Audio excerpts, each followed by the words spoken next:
you know, and it was like as if she had a lion. She had a lion that was going to protect her with its life, right? And I just saw what that did in her heart when she knew that she was going to be protected. She knew that she was loved, and you know, she didn't want to stick her lion on you, but if you was tripping, you know. And I remember thinking to myself, that's how I wanted my kids' face to be when I showed up. That kind of confidence and that kind of certainty, and I was in love with Richard Williams from that point. You should also say that you are not only the star of this movie, but also a producer of it, and I think you have played a number of real people who were alive at the time you played them, from Muhammad Ali, Dr. Garner Malu, Chris Garner. But I feel like from what I've read and heard, there were just maybe more personal connections to Richard Williams that you felt than, I mean, you've spoken about, he makes you think of your father, he makes you think of your daughter. Yeah. Maybe you could just talk about why, on the surface, there may not be many similarities, but deep down there actually are. Yeah, you know, I think more than anything, I was more mature going into this role, and I had sort of probed myself deeper, and you know, I wrote my memoir over the past couple of years, so I was deeper into myself and into my comprehension of my father and my relationship with my father and my relationship with my children. So as an actor, I understood myself and my life better, which made it easier to comprehend Richard Williams and the Williams family. But he was very, very similar to my father. You know, I know, exactly. Very similar to your father too.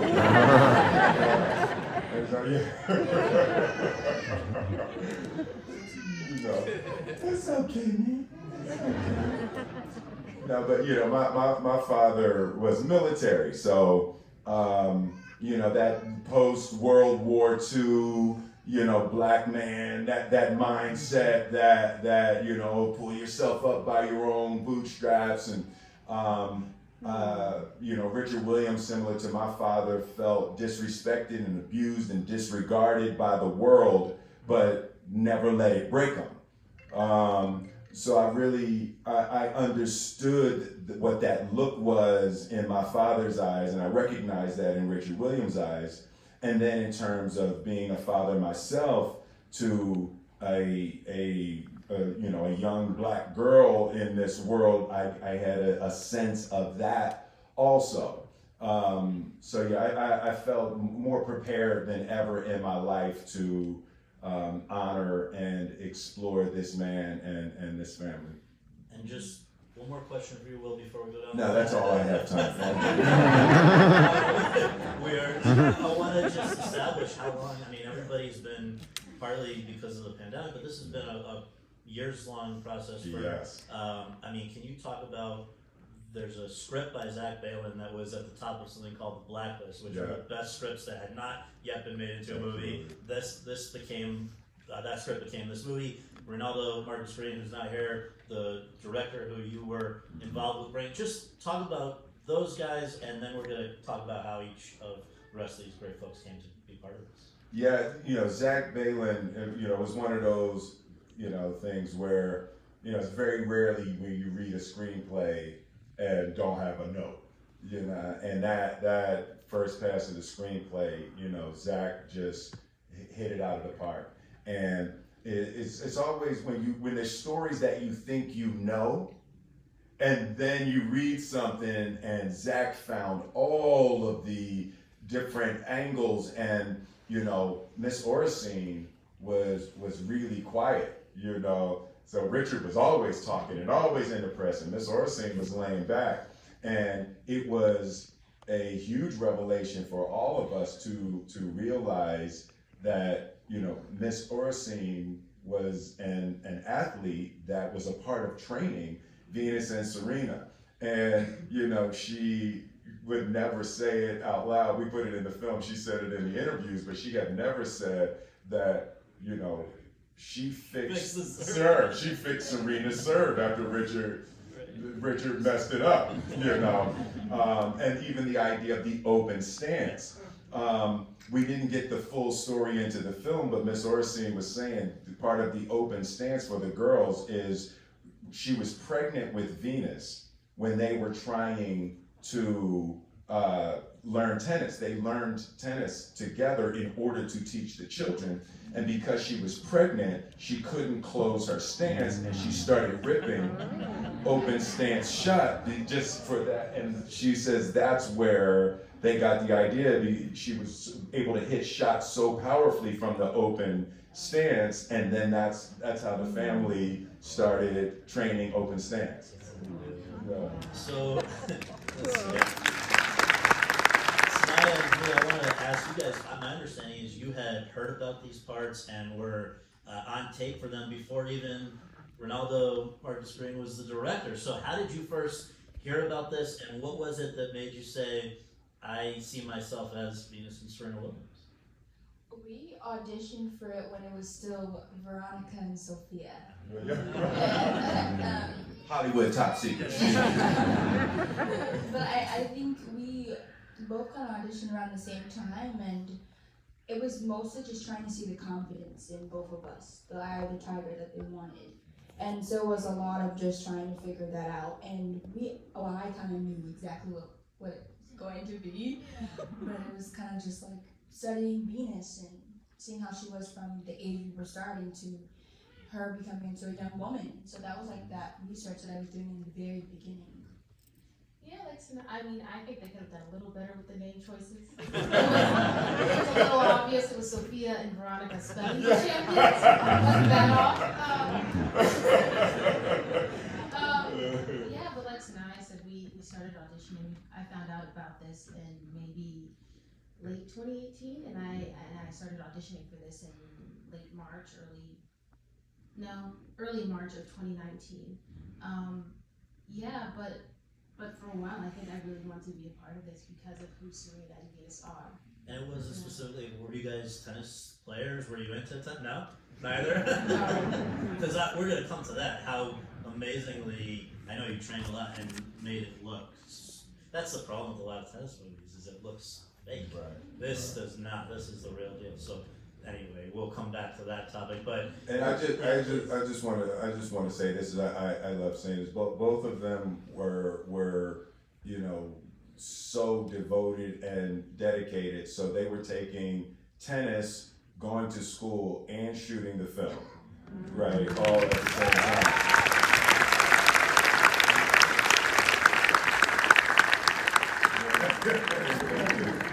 Yeah, and Sanaya, you know, I always embarrass her when I say this. Sanaya not only had to learn how to play tennis like one of the greatest tennis players of all time. Sanaya is left-handed. She had to learn how to do it with her offhand.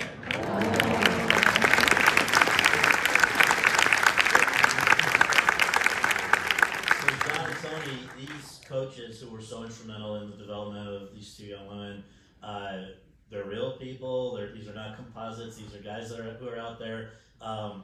When you first heard about this project, how familiar were you with those folks, and what was the primary draw for each of you to be part of this? I think John, you've had a background in sports, but not tennis, right? Yeah, definitely not tennis. Definitely, and meeting Ray, I think we ultimately sort of first connected, being athletes. We both played baseball in college, and we both sort of grew up as athletes. I think like Will said, you read a script. I'm sure a lot of you guys know. You read a script sometimes, and it's so wonderful and pure, and you just say, I would fight. I'll fight for this. I'll do whatever it takes to be a part of this thing. And then I think, if you're lucky enough and blessed enough that it actually works out, you start meeting folks, and then the thing starts getting real.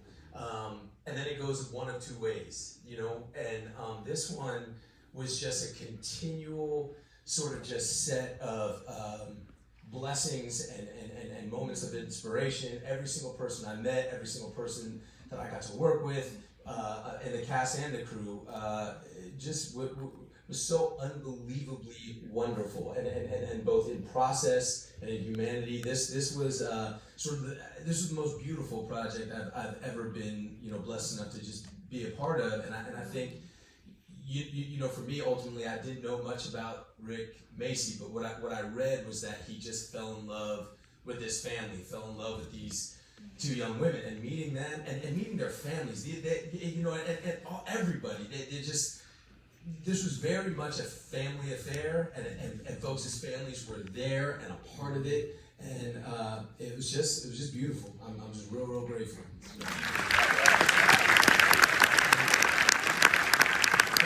Before they got to Rick, they went through Paul, and Paul could have Paul had to make some decisions about working with Richard. It was an unusual dynamic, but he signed up, and I guess just for you to sign to play this guy, what was the most exciting part of that for you? The appealing. Well, similar to what John said, when I read the script, it's just one of those that has magic to it. There's, obviously when I heard about it, I knew it'd be a great project, and Will was, at the center of it. But when I read that script, I was so moved. Paul's a wonderful character, but the whole thing, I just felt like I had to be a part of it. And then I reached out to the real Paul Cohen, who was incredibly generous, and we talked a lot. And the thing that came through in every conversation was his deep affection and respect for the family and for Richard. Because they've got a contentious relationship, but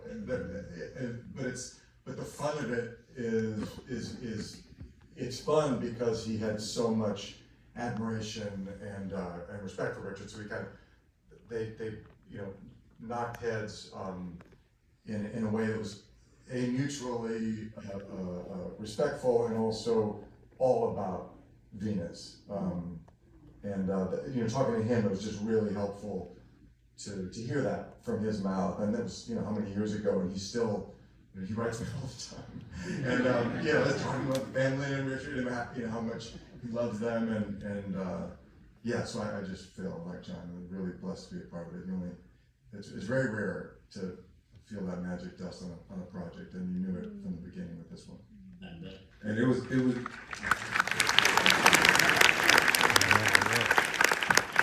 and it was very important to John, Tony, and myself that we use our real legs with those shorts. No special effects, no makeup. We wanted, just the authentic tightness, and then the legs were all us. All personal. So in setting up my next question for Will, I want to just Sorry, that's distracting. No, You're trying to be professional.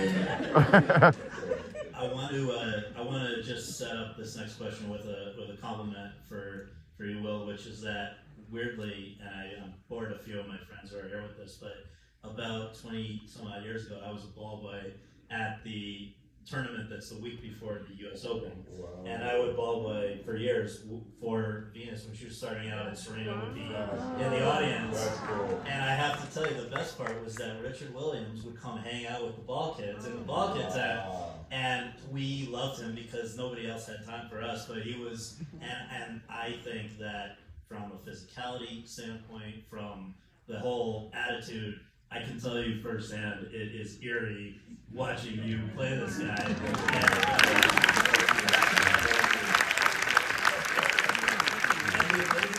Have you ever crossed paths with Mr. Williams? We have never sat in the same room together. That is the craziest Never part sat in to the me. same room together. We started, and it was right before COVID. And then as soon as, COVID hit, he was unavailable in person. So I have 100 hours of video and tape and you know conversations, but I have his entire family was available. So his daughter Isha Price was on set every day. So the family put Isha in as the family rep, and she was literally there every second of every day. And Venus and Serena would pop in and out, and his other daughter Lindrea was wardrobe. So anytime something came up, we had Isha and Lindrea right there on set, and you know, we had interviews with Oracene, and so everyone was available. So it was you know, very helpful. And what was really cool, Venus and Serena said they would act as executive producers during the shooting, but they wouldn't put their name on it until after they saw the movie.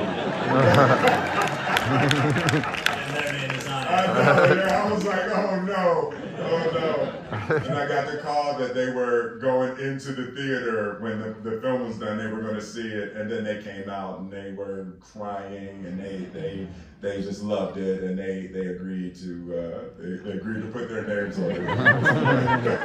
Well, and I mean, Richard Williams, he's a unique character in a lot of ways, but physically, can you just talk about every day you play this guy, you were, I mean, there's posture, there's the speech, Yeah. there's the walk. I mean, what do you have any secrets you can share about how you, you know, so inhabited him as on this movie?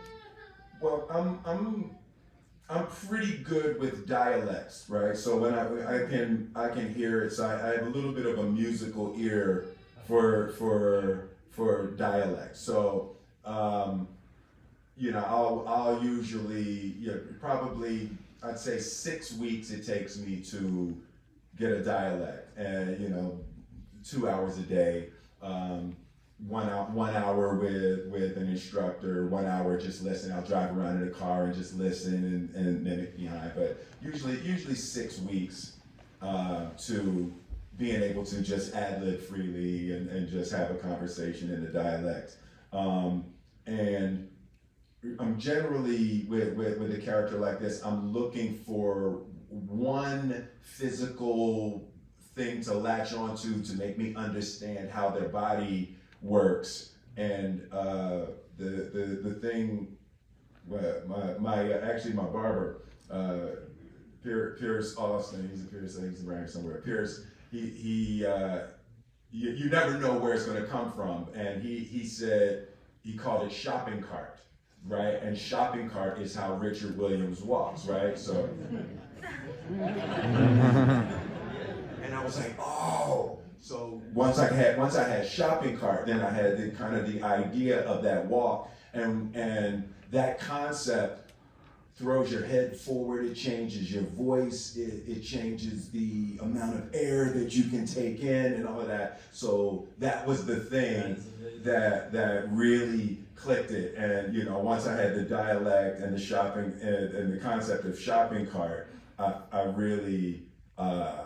I started to be able to dial it in around those two major concepts. The shopping cart really speaks to the amount of abuse his body had taken.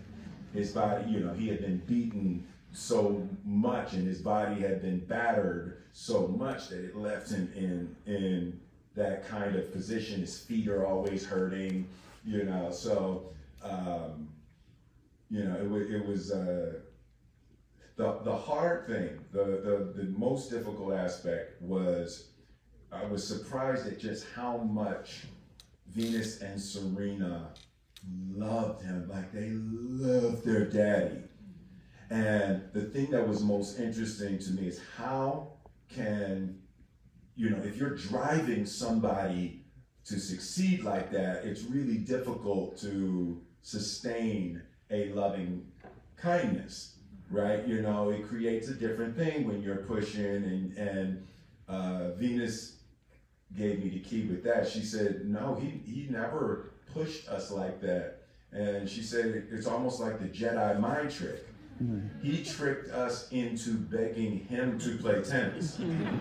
Their punishment would be they weren't allowed to play tennis, right? So, and Venus, and I remember she was like, I don't even know how he did that. But we'd be begging him, Daddy, please, can we go practice? Please, can we practice? Yeah, so it was, he's a very unique and special man.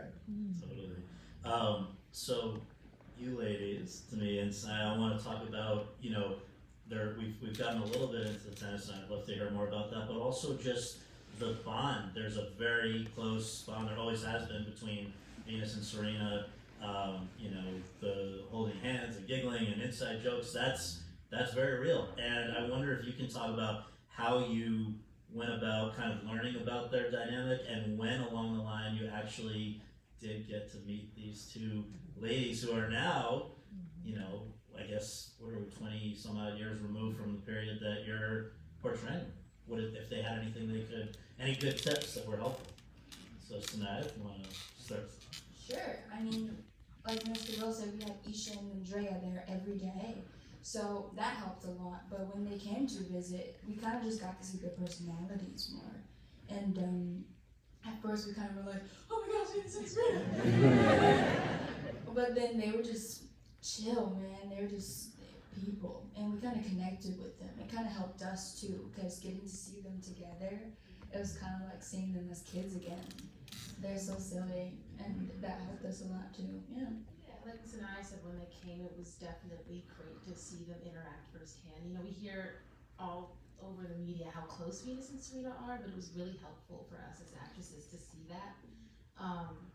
But also to build that bond, we just hung out. As soon as we found out that we booked the roles, our director, Mr. Ray, got us in touch, and we started texting, and then I flew out to LA. I was living in New York at the time, and then I flew out to Los Angeles, and the first day that I got here, Sanaa came over, and so we've been friends since then, And you both actually trained with somebody who had coached Venus and Serena when they were young, right? At Rick's Academy. They were at Rick Macy's Academy together, Eric Tano, and so they grew up together.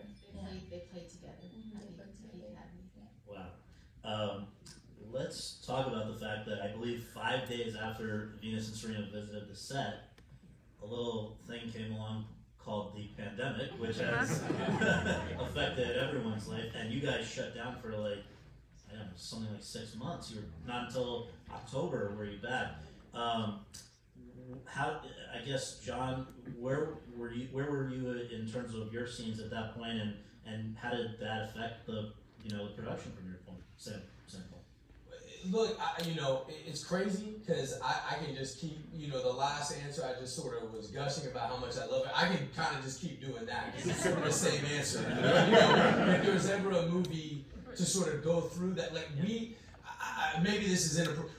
I feel like we handled the pandemic as beautifully, and like it was, the cutoff point was sort of right at the point where there's that big time jump in the movie anyway. Yeah. So I had just come on, done, the scene where where Rick comes to Compton, meets this incredible family, and then it was, the break was right after that. So I hadn't really done much, and for me personally, I met them, at tennis training. I fell in love. I got to work, with Will on set, and there's no words for what that was like to see him do this. I was like, okay, and through that entire time that we had off, number one, I kept the mustache. My wife hated it. There was not much making out. My kids kept pulling on it every chance they could.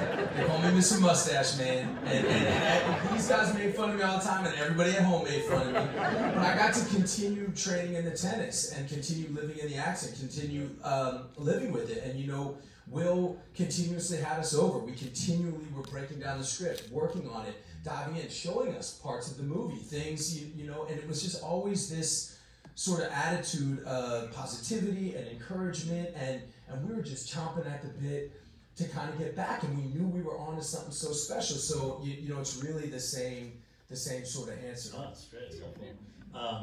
I'm gonna turn this over to you guys in a moment, but I do want to talk. Normally, it's not polite to talk about people who aren't here, but we are going to do it about both Ronaldo Marcus Green and Ingenue Ellis, who are both.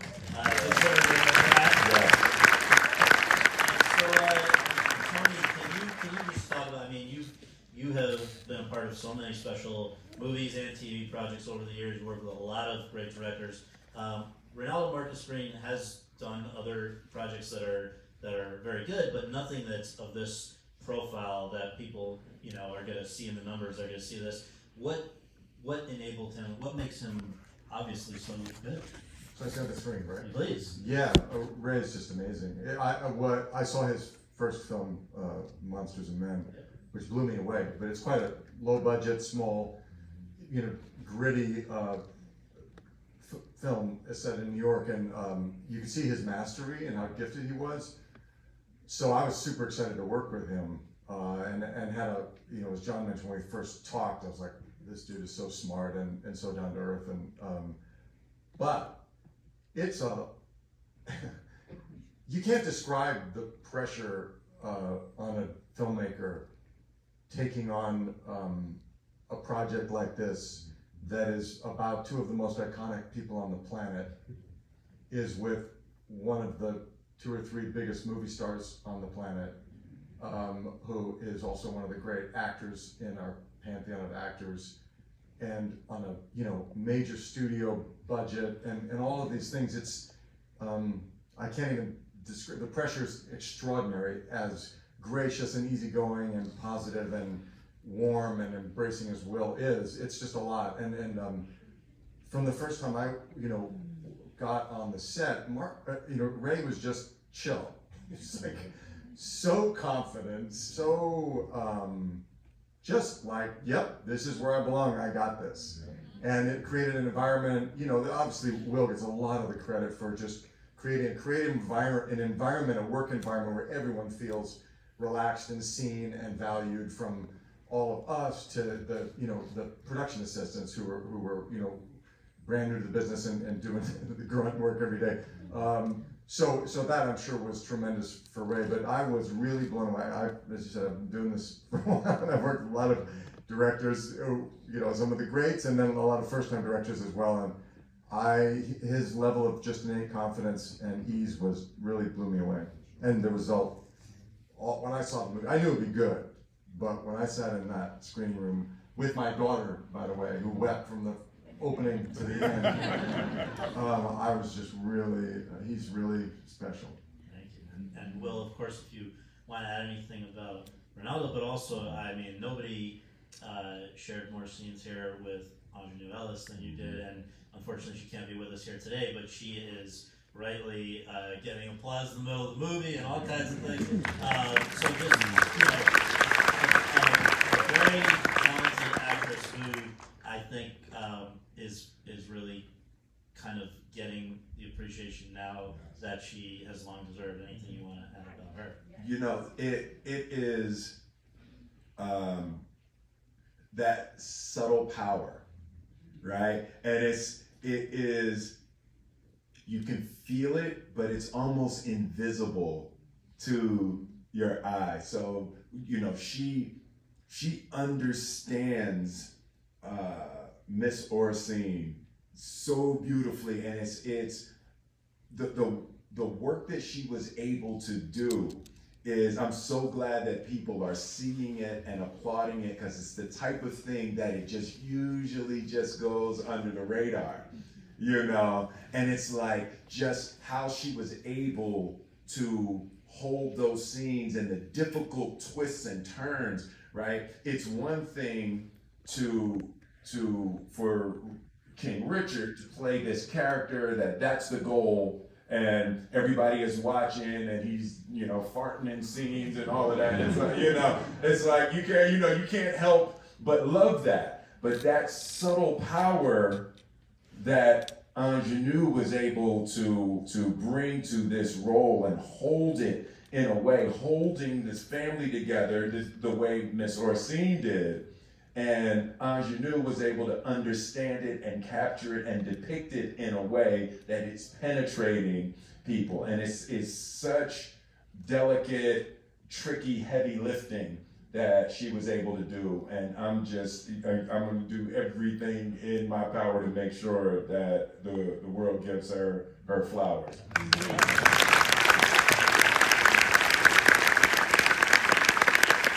So we're gonna come to you guys now, and I'm gonna preface it with the usual, please, go right to the question, no pitches, no whatever, let's just get right down to business. And we're gonna Yeah, Will, great work, brother Will. But so I got this thing I'm ready. You've done tennis, so I got something with the cross that I'm thinking.